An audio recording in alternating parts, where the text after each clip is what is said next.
29,000 మంది రైతులు, 33,000 ఎకరాలు భూమి. ప్రపంచంలో ఎక్కడా జరగలేదు. కాన్సెప్ట్ ల్యాండ్ పూలింగ్లో ఇచ్చారు. దీనికి తిరిగి డెవలప్ చేసిన తర్వాత కొంత ల్యాండ్ వాళ్ళకి ఇచ్చాం. మనకు వాళ్ళకి ఇచ్చిన తర్వాత కూడా ల్యాండ్ మిగులుతుంది. మన ఇన్ఫ్రాస్ట్రక్చర్ కానీ బిల్డింగ్స్ కానీ కట్టి మిగిలింది కూడా మానిటైజేషన్లో అమ్మగలిగితే మనం ఎంతైతే ఖర్చు పెడతామో ఆ డబ్బుల్ని బ్యాలెన్స్ చేసుకునే అవకాశం ఉంది.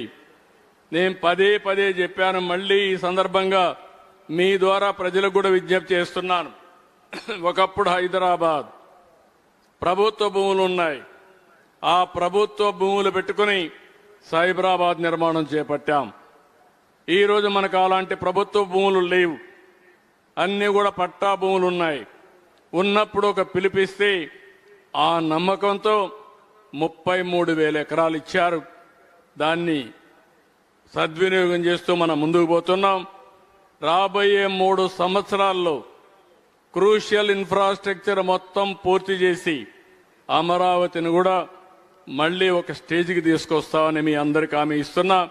మొన్నే ప్రధానమంత్రి గారు వచ్చారు, ఆయన ఫౌండేషన్స్ వేశారు. ఆయనకు ఒకే హామీ ఇచ్చాం, 3 సంవత్సరాల తర్వాత మళ్లీ మీరు రావాలి.